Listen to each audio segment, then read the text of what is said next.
नमस्कार, 20 मिनट 20 खबर में आपका स्वागत है। मैं हूं आपके साथ सुमित गुप्ता। अगले 20 मिनट में हम आपको 20 अहम खबरों से रूबरू करवाने वाले हैं। तो चलिए शुरू करते हैं 20 मिनट में 20 खबरों का सिलसिला। केंद्र सरकार ने बुधवार सुबह पॉपुलर फ्रंट ऑफ इंडिया यानी पीएफआई को 5 साल के लिए बैन कर दिया। पीएफआई के अलावा 8 और संगठनों पर कार्रवाई की गई है। गृह मंत्रालय ने इन संगठनों को बैन करने का नोटिफिकेशन जारी कर दिया है।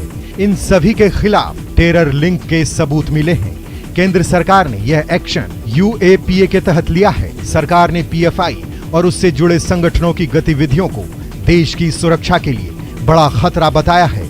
इससे पहले एनआईए, ईडी और राज्यों की पुलिस ने 22 और 27 सितंबर को पीएफआई और उससे जुड़े संगठनों पर ताबड़तोड़ छापेमारी की थी।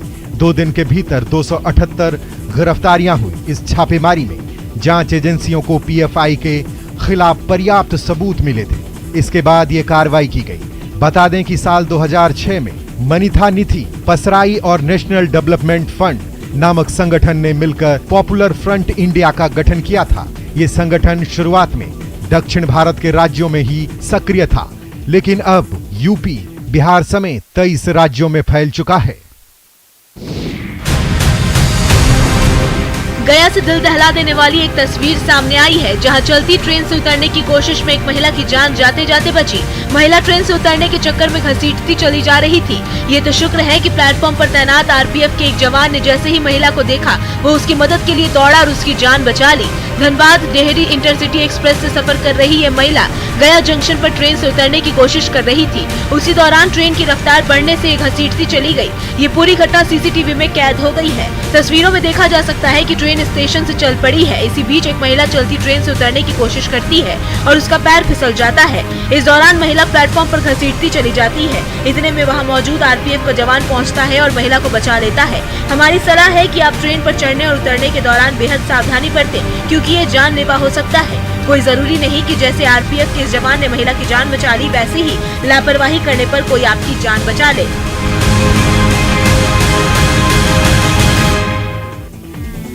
दौसा में खुले बोरवेल का शिकार अब पशु भी होने लगे हैं। बांदीकुई उपखंड के अनंतवाड़ा में ऐसा ही हादसा हुआ, जहां कच्चे बोरवेल में राज्य पशु यानी ऊंट गिर गया। जैसे ही ऊंट के बोरवेल में गिरने का पता चला, लोग मौके पर जमा हो गए और रेस्क्यू अभियान शुरू किया गया। लोगों को पता चला कि ऊंट बोरवेल में 10 फीट नीचे चला गया है, जिसके बाद लोगों ने बोरवेल के आसपास दूसरा गड्ढा खोदा और कई घंटों की मशक्कत के बाद देसी जुगाड़ से ऊंट को बाहर निकालने में कामयाबी हासिल की। ऊंट के बाहर निकालने के बाद वेटनरी डॉक्टर को बुलाकर उसका इलाज कराया गया। बताया जा रहा है कि पिछले दिनों करीब 100 से अधिक ऊंटों की टोली अनंतवाड़ा गांव से होकर गुजरी थी। ऐसे में संभावना जताई जा रही है कि उसी टोली में ही ये ऊंट बिछड़ गया होगा। यहाँ अनंतवाड़ा में नंदी में एक खुले बोरवेल में जो है ऊंट गिर गया था, जिसकी सूचना मुझे अनंतवाड़ा सरपंच साहब के द्वारा मिली और मैंने वहाँ मौके पर पहुँचकर ग्रामीणों की मशक्कत से ऊंट को बाहर निकलवाया और तत्पश्चात उसका चिकित्सा करके उसको प्राथमिक उपचार देके वहाँ ग्रामीणों को रिपोर्ट। इन चिमनियों से निकला धुआं लोगों के जीवन में जहर घोल रहा है। पाली शहर के लोग इन चिमनियों के कारण बेहद परेशान हैं। इनसे निकलने वाला धुआं कितना खतरनाक हो सकता है, इसका अंदाजा लोगों की छतों को देखकर लगाया जा सकता है। चिमनियों से उड़ने वाली कालिख आसपास के घरों की छतों पर जम जाती है। स्थानीय लोगों ने कई बार प्रशासन और प्रदूषण नियंत्रण विभाग से इसकी शिकायत भी की, लेकिन कोई समाधान नहीं निकला। लोगों का कहना है कि फैक्ट्रियों में हल्की क्वालिटी का कोयला इस्तेमाल होता है, जिसके कारण हवा के साथ कालिख चारों ओर फैल जाती है। अगर कोई छत पर 1 घंटे बैठ जाता है तो उसका पूरा शरीर काला हो जाता है। लोगों ने बताया कि छतों पर न तो कपड़े सुखा सकते हैं और न ही टहलने जा सकते हैं। इतना ही नहीं, कालिख दरवाजे और खिड़कियों के जरिए घर में भी घुस रहा है। शारदीय नवरात्र में पूरा वातावरण भक्तिमय हो रहा है। दौसा के विश्व प्रसिद्ध मेहंदीपुर बालाजी मंदिर में भी इस विशेष मौके पर रोज लाखों श्रद्धालु पहुंच रहे हैं। शनिवार और मंगलवार को मंदिर में तो श्रद्धालुओं की संख्या कई गुना बढ़ जाती है। ऐसे में भीड़ को काबू में करना सबसे बड़ी चुनौती साबित हो रही है। लेकिन सीकर के खाटू श्याम में बड़ा हादसा होने के बाद भी मेहंदीपुर बालाजी प्रबंधन सबक नहीं ले रहा। अब देखिए वैसे तो मंदिर में एंट्री के 2 गेट हैं, लेकिन एक समय में एक ही गेट से एंट्री दी जा रही है, जिसके चलते भारी भीड़ रहती है और श्रद्धालुओं में दर्शन के लिए मारामारी बनी रहती है। एग्जिट का मामला तो और भी खतरनाक है। मंदिर के बाहर की स्थिति तो काफी खराब है। नवरात्र के कारण 1 किलोमीटर की लाइन लगी रहती है। श्रद्धालु कड़ी धूप में छोटे छोटे मासूम बच्चों को गोद में लिए हुए लाइन में लगे रहते हैं और मंदिर ट्रस्ट की व्यवस्थाओं को कोसते रहते हैं, क्योंकि लाइन में ना तो पानी है और ना ही छाया की व्यवस्था। ऐसे में धूप में श्रद्धालुओं का हाल बेहाल हो जाता है। उत्तर प्रदेश के अयोध्या में सरयू के किनारे नया घाट चौराहा अब लता मंगेशकर चौराहा के नाम से जाना जाएगा। सुर सम्राज्ञी लता मंगेशकर के नाम पर बने स्मृति चौक का लोकार्पण बुधवार को सीएम योगी ने किया। उनके साथ केंद्रीय संस्कृति मंत्री जी किशन रेड्डी भी मौजूद रहे। इस मौके पर लता मंगेशकर के भतीजे और बहू भी मौजूद रहे। इस खास मौके पर पीएम नरेंद्र मोदी ने भी अपना वीडियो संदेश दिया। उन्होंने कहा कि लता दीदी सरस्वती की साधिका थी, उनके स्वरों ने दुनिया को जोड़ा। मोदी ने कहा कि लता दीदी राम मंदिर निर्माण से खुश थीं। लोकार्पण से पहले लता जी को श्रद्धांजलि अर्पित की गई। इसके बाद लता के भतीजे आदित्यनाथ मंगेशकर और बहू कृष्णा मंगेशकर का स्वागत किया गया। लता के गाए भजनों की प्रस्तुति महाराष्ट्र की गायिका सावनी रविंद्र ने की। सीएम योगी ने कहा कि लता जी के दिन की शुरुआत राम जी की पूजा से होती थी। यह चौक बनना विश्व रिकॉर्ड जैसा है। दिवंगत लता मंगेशकर की याद में इस चौक पर राम सुतार की बनाई 40 फीट की विशाल वीणा को स्थापित किया गया है। वीणा का वजन 14 टन है। स्वर कोकिला लता मंगेशकर की जयंती पर कई कार्यक्रमों का आयोजन किया गया। अपनी आवाज से गीत संगीत को नया आयाम देने वाली लता मंगेशकर हर भारतीय के दिल पर राज करती हैं। लेकिन यूपी के मेरठ में तो एक शख्स लता जी के भक्त हैं। नाम है गौरव शर्मा। पेशे से शिक्षक गौरव शर्मा के पास स्वर कोकिला पर 11,500 अखबारों के आलेख का कलेक्शन है। गौरव ने लता जी के जन्म से लेकर अब तक की हर याद संजो कर रखी है। गौरव शर्मा भारत रत्न लता मंगेशकर को अपना भगवान मानते हैं। आप अगर इनके घर पहुंच जाएंगे तो आपको ऐसा लगेगा जैसे आप लता जी के जीवन से जुड़े हुए किसी संग्रहालय में आ गए हैं। लता जी के बचपन से लेकर अब तक की हजारों तस्वीरें यहाँ मौजूद हैं।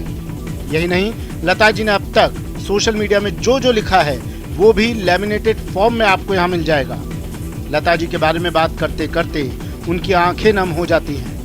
गौरव बेसिक शिक्षा विभाग में टीचर हैं और वो अपने स्कूल में भी लता वाटिका के रूप में पौधे भी लगाते हैं। उनका सपना है कि हर स्कूल में लता वाटिका हो। पहाड़ों पर लगातार बारिश और नेपाल से पानी छोड़े जाने के बाद उत्तर प्रदेश के कई इलाकों में बाढ़ का खतरा बढ़ने लगा है। शारदा, गिरिजा और सरयू बैराजों से करीब 3 लाख क्यूसेक पानी छोड़े जाने के कारण गोंडा जिले के तरबगंज और कर्नलगंज तहसील क्षेत्रों के दर्जनों गांव जलमग्न हो गए हैं, जिसके कारण लोग पलायन को मजबूर हैं। पानी भरने के कारण कई गांवों का मुख्य इलाकों से संपर्क कट गया है, जिसके कारण लोगों को भारी परेशानियां झेलनी पड़ रही हैं। जिला प्रशासन तो लोगों के बीच राहत पहुंचाने का दावा जरूर कर रहा है, लेकिन हकीकत अलग ही है। बाढ़ प्रभावित इलाके के लोग परेशान हैं और उनके सामने अपने साथ साथ मवेशियों के चारे और रखने की भी दिक्कत है। मध्य प्रदेश के कूनो नेशनल पार्क में नामीबिया से लाए गए चीतों की सुरक्षा में प्रशिक्षित डॉग तैनात होंगे। इन्हें हरियाणा के पंचकुला में खास ट्रेनिंग दी जा रही है। इन जर्मन शेफर्ड कुत्तों को पंचकुला स्थित आईटीबीपी के प्रशिक्षण केंद्र में प्रशिक्षित किया जा रहा है।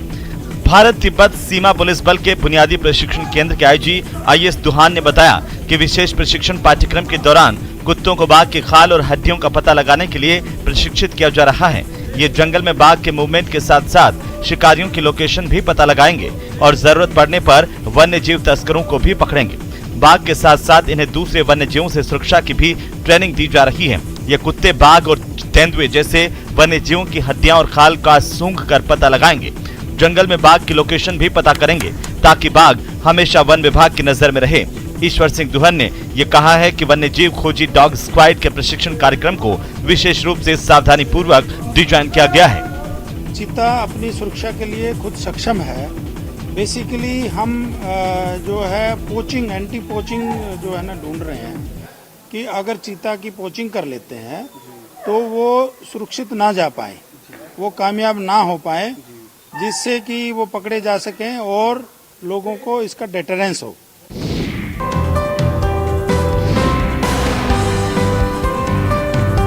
एमपी में बिजली गुल ना हो सके, इसके लिए ड्रोन की मदद ली जाएगी। Madhya Pradesh power transmission company ने लाइनों की पेट्रोलिंग की योजना बनाई है। इसके लिए ड्रोन का सहारा लिया जा रहा है। इसके तहत 80,000 टावरों की ड्रोन से पेट्रोलिंग का लक्ष्य रखा गया है। फिलहाल 10,000 टावरों को ड्रोन तकनीक के जरिए पेट्रोलिंग की जा रही है।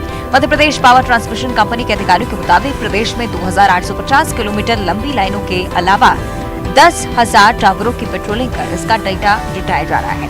इस डेटा का आर्टिफिशियल इंटेलिजेंस सॉफ्टवेयर के जरिए बारीकी से जांच की जाएगी, उनके मेंटेनेंस की कोशिशें की जाएंगी। अधिकारियों के मुताबिक GIS आधारित सब स्टेशन बनाने की भी योजना तैयार की गई है। शरद काल शुरू हो चुका है और धीरे धीरे बारिश की विदाई हो रही है। इसके साथ ही पहाड़ियों पर बर्फबारी का दौर भी शुरू हो चुका है। धीरे धीरे पहाड़ों पर सफेद चादर बिछनी शुरू हो चुकी है। हिमाचल प्रदेश के चंबा जिले में भी बर्फबारी से नजारे लुभावने हो रहे हैं। यही कारण है कि जिले के सभी पर्यटन स्थलों पर पर्यटकों की आमद भी शुरू हो गई है। हालांकि बारिश की वजह से हुए भूस्खलन के कारण कई जगहों पर पर्यटकों को परेशानियां हो रही हैं, लेकिन डलहौजी की हसीन वादियों के दीदार का लोग मौका नहीं चूकना चाहते। इसलिए रास्ते में आने वाली हर बाधा को दरकिनार कर डलहौजी पहुंच रहे हैं। दूसरे राज्यों से घूमने आए सैलानियों ने कहा कि डलहौजी एक बहुत ही खूबसूरत जगह है।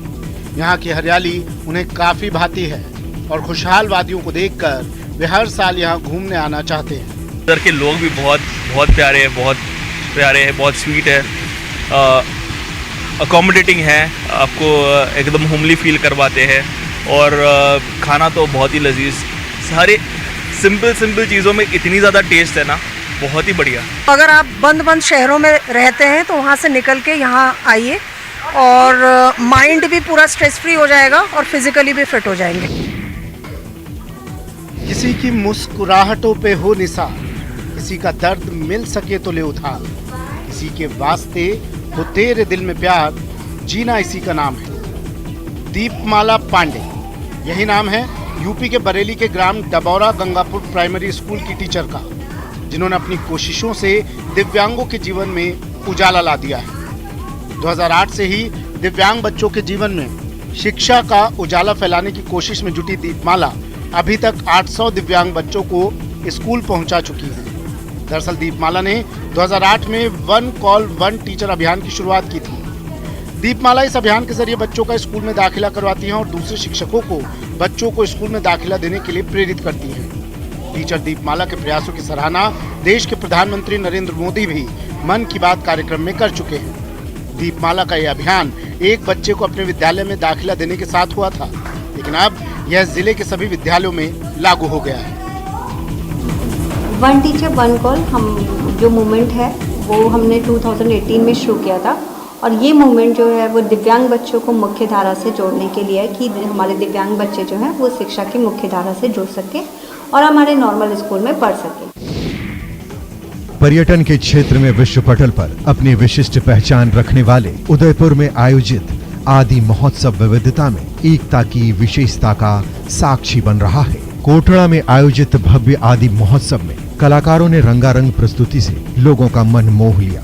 इस महोत्सव में मेवाड़ की लोक संस्कृति के साथ भारत के अलग अलग इलाकों से आए लोक कलाकारों ने अपनी प्रस्तुति से सभी को मंत्रमुग्ध कर दिया। लोक कलाकारों ने अपने पारंपरिक लोक वाद्य यंत्रों के साथ अपने प्रदेश की पौराणिक कथाओं और संस्कृति पर आधारित कार्यक्रमों की प्रस्तुति से माहौल को रंगीन बना दिया। मां शक्ति की आराधना के पर्व शारदीय नवरात्र में लोग जहां पूरी आस्था और श्रद्धा के साथ मां की आराधना कर रहे हैं, वहीं सांस्कृतिक उत्सवों की भी धूम है।